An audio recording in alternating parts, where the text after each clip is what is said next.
Olá, muito bem-vindo, muito bem-vinda. Estamos aqui mais um encontro que nós vamos refletir, dar sequência nessa reflexão guiada por esse livro, Fragmentos de um Ensinamento Desconhecido. E você vê que esse aqui está bem escrito, cheio de anotações, com marcações, porque é um livro que me acompanha. Já disse para vocês, me acompanha aí faz muito tempo.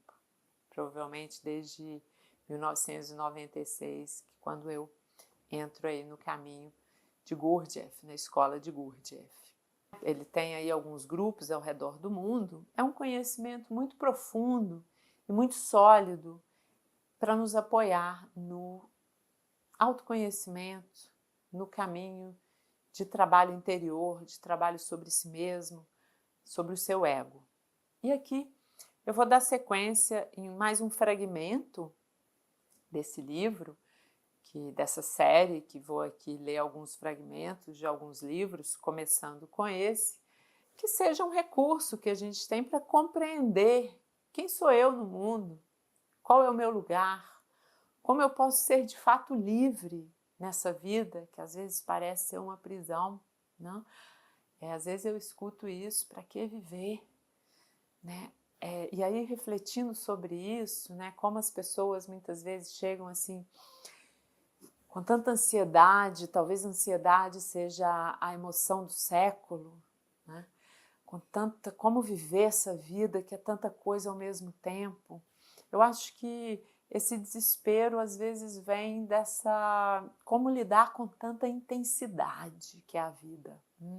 A vida é muito intensa, eu sinto coisas distintas a todo momento, eu preciso me colocar, eu preciso atuar na vida, eu preciso ser bem-sucedido, eu preciso cumprir com as minhas funções, né, com as obrigações da função que eu exerço, às vezes mãe, esposa, filha, e tudo isso gera tantas emoções. Então, como a gente conhece a si mesmo para viver a intensidade que é essa vida, vivendo, presente, se dando conta do que faço, do que chega para mim, e tudo que chega para mim é oportunidade para que eu me conheça um pouco mais, para que eu me supere. Então, o convite para leitura de fragmentos desse livro, porque, claro, não vou ler ele inteiro, e recomendo essa leitura, né, é uma edição da editora Pensamento, porque é um livro belíssimo. Se você é um buscador, se você quer mergulhar aí nesse mundo do desenvolvimento humano, inclusive tem um outro livro do Ouspensky que chama justamente isso, Psicologia da Evolução Possível ao Homem. É um outro tema que a gente pode trazer aqui para ler junto. Então, dando sequência a essa série acompanhada desse belo livro, com esse conhecimento muito profundo, vou continuar aqui ainda no capítulo 3, que é onde Gurdjieff vai relatando para Ouspensky, né, convivendo nesse grupo, nessa experiência com Gurdjieff, vai também dialogando com ele, colocando as suas reflexões ou transcrevendo falas de Gurdjieff. Estamos justo na sessão em que está falando dos eus, né? Não somos um, somos uma multidão. Então, vou dar sequência aqui para essa compreensão do homem. E a gente precisa compreender o homem, ser humano, logo eu, para eu conseguir me compreender também, né? Que esse é o nosso objetivo aqui. Como eu posso me compreender para ser mais eu, mais livre, mais espontâneo, mais autêntico? Então, sigo na página 78. O homem, tal como o conhecemos, o homem-máquina, o homem que não pode fazer, o homem a quem e através de quem tudo acontece. Não pode ter um eu, com E maiúsculo, permanente e único. Seu eu muda tão depressa quanto seus pensamentos, seus sentimentos, seus humores, e ele comete um erro profundo quando se considera sempre uma só e a mesma pessoa. Em realidade, é sempre uma pessoa diferente. Nunca é aquela do momento anterior. O homem não tem eu permanente e imutável. Cada pensamento, cada humor, cada desejo, cada sensação diz eu maiúsculo. E cada vez parece-nos certo que esse eu maiúsculo pertence ao todo do homem, todo maiúsculo, ao homem inteiro, e que um pensamento, um desejo, uma aversão são a expressão desse todo. De fato, nenhuma prova poderia ser dada em apoio a essa afirmação. Cada um dos pensamentos do homem, cada um dos seus desejos se manifesta e vive de modo completamente independente e separado de seu todo. E o todo do homem nunca se expressa pela simples razão de que não existe como tal, salvo fisicamente como uma coisa e abstratamente como um conceito. O homem não tem eu individual. Em seu lugar, há centenas e milhares de pequenos eu separados que a maior parte das vezes se ignoram. Não mantêm nenhuma relação ou, ao contrário, são hostis uns aos outros, exclusivos e incompatíveis. A cada minuto, a cada momento, o homem diz ou pensa eu. E a cada vez, seu eu é diferente. No instante era um pensamento, agora é um desejo, depois uma sensação. Logo após outro pensamento e assim por diante, sem fim. O homem é uma pluralidade. Seu nome é legião. A alternância dos eus, suas lutas pela supremacia, manifestadas todos os instantes, são comandadas pelas influências exteriores acidentais. O calor, o sol, o bom tempo chamam imediatamente todo um grupo de eus. O frio, a neblina, a chuva chamam outro grupo de eus, outras associações, outros sentimentos, outras ações. E nada há no homem que esteja em condições de controlar essas mudanças dos eus, principalmente porque o homem não as nota ou não tem nenhuma ideia delas, vive sempre em seu último eu. Alguns, naturalmente, são mais fortes que outros, mas não por sua própria força consciente. Foram criados pela força dos acidentes e por excitações mecânicas externas. A educação, a imitação, a leitura, o hipnotismo da religião, das castas e das tradições, ou a sedução da última moda, vão dando nascimento na personalidade de um homem, e os eus muito fortes que dominam séries inteiras de outros eus mais débeis. O homem não tem individualidade, não tem um grande eu único. O homem está fragmentado numa multidão de pequenos eus. Cada um deles, porém, é capaz de chamar-se a si mesmo de todo, de agir em nome do todo, de fazer promessas, tomar decisões, estar de acordo ou não estar de acordo com o outro eu ou o todo teria que fazer. Isso explica porque as pessoas tão frequentemente tomam decisões e tão raramente as mantêm. Um homem decide levantar cedo. A partir do dia seguinte, um eu ou um grupo de eus toma essa decisão. Mas levantar já é assunto de outro eu, que não está absolutamente de acordo e pode até nem ter sido posto a par de que quem que ia levantar cedo. Naturalmente, o homem não dormirá menos na manhã seguinte e à noite tornará a decidir a acordar cedo. Isso pode acarretar consequências muito desagradáveis. Um pequeno eu acidental pode fazer uma promessa, não a si mesmo, mas a outra pessoa, em um determinado momento e simplesmente por vaidade ou por divertir-se. Depois esse eu desaparece. Mas o homem, isto é, o conjunto dos outros eus, que estão completamente inocentes, terá talvez que pagar toda a vida por essa brincadeira. A tragédia do ser humano é que qualquer pequeno eu tem o poder de assinar promissórias e que o homem, ou seja, o todo, é que deva fazer face a elas. Vidas inteiras passam assim a salvar dívidas contraídas por pequenos eus acidentais. Então aqui ele volta mais uma vez, dando sequência ao que a gente já começou a conversar, de que primeiro eu preciso me dar conta de que eu tenho vários aspectos que se manifestam e que eu me esqueço. Eu estou sempre conectada ao que acabou de se manifestar. Se eu não me der conta dessa manifestação constante e cega, porque a gente não vê, para ver eu preciso começar a trabalhar sobre mim, começar a ter este despertar.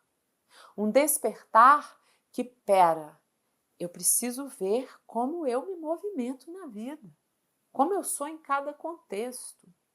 E muitas vezes este despertar vem porque está pagando muita consequência, dívidas que foram feitas acidentalmente. Então esse é um outro conceito que Gurdjieff traz interessante, que é do acidente. Ele menciona aqui o acidente, né? Eu vou me formando, a minha personalidade vai se formando de acordo com os acidentes da vida, né? O que eu aprendi com meu pai, aí aprendi coisas diferentes com a minha mãe. Meu pai fala sim para um monte de coisa que a minha mãe fala não, isso tudo vai entrando em mim, né? As religiões que eu segui, a escola, as experiências de vida que foram acontecendo, então vão formando esses eus. Que é legal, que não é. E também como que eu tenho que me portar em algum lugar, como que eu tenho que me portar com o outro. E às vezes eu vou dizer sim, fazer promessas, porque naquele contexto eu vou ser reconhecida com essas promessas, eu vou ser validada, eu vou ser admirada, então eu faço essa promessa. Mas eu depois não tenho como sustentar tal promessa. Então aí eu posso tomar outra fama, ou podem ter inclusive consequências mais graves, porque eu fiz uma promessa ali, mas não vou conseguir sustentar. Então essa legião, aqui ele já está, né, além de mostrar mais uma vez que nós temos muitos aspectos, usando metáfora, né, porque nós entendemos pelo símbolo, por metáforas. Então ele traz esse simbolismo dos vários eus, como uma legião, uma multidão, porque aí eu tenho essa ideia interna. Mas o que é isso? São todos esses aspectos que eu tenho. São partes minhas, que ele chama de eus, mas você pode, num processo de autoobservação, ir dando nome a elas. Eu posso dar nome. Eu tenho uma parte que é ciumenta, eu tenho uma parte que quer reconhecimento, então essa parte que quer reconhecimento vai atuar de uma forma. Aí eu tenho uma parte que é tímida, que vai se confrontar com essa que quer aparecer, que quer que os outros te admirem. Então você pode ir dando nomes para ver qual parte dessa é mais forte que outra, qual me domina mais, qual me faz sofrer. E assim eu vou vendo o que de fato eu preciso trabalhar em mim. Que algumas partes minhas demandam mais atenção de trabalho, e aí eu falo isso de trabalho interior, que é mais observação, que é mais contenção talvez, ou mais exposição, né? Ter coragem para ir, para superar uma timidez, né? Eu tenho uma parte que é corajosa, uma parte que é covarde, tenho tudo isso. Então, uma forma de você ir aprendendo a se observar, primeiro é observar muito, e quando entrar em contato, é dar mais um passo. E quem é esse? Que eu é esse que aparece? Porque aí você vai percebendo que sim, você tem muitos aspectos. E qual aspecto que mais te sustenta? Que tem mais força autêntica em você mesmo. E aí você passa a viver a vida não tão vulnerável aos acidentes, que é uma coisa acontece, eu reajo, outra coisa acontece, eu reajo, uma coisa acontece, eu reajo e não vejo. À medida em que você conhece todos esses eus, eu posso estar na vida mais consciente, de forma menos acidental, menos mecânica. É isso que ele vai trazendo. E aí eu posso sustentar mais a minha palavra. Eu posso sustentar mais essa vontade mais forte. Temos aqui um vídeo sobre a disciplina. E aí a disciplina, ela tem justamente a ver com como eu lido com todos os meus aspectos, né? Eu falei um pouco ali sobre a disciplina, que olha, a questão não é a disciplina. A questão é o que está por trás da disciplina, que às vezes vai ser um eu preguiçoso. Então é preciso olhar para essa preguiça. É este aspecto, este eu, este personagem aí em você, que te impede de cumprir com a sua vontade de acordar mais cedo, por exemplo, de aprender uma nova língua, né, o que for, de cuidar da sua saúde, mas de cumprir o que você diz. E você só pode cumprir com o que você diz se você já consegue alcançar um lugar interno deste eu, o seu eu todo.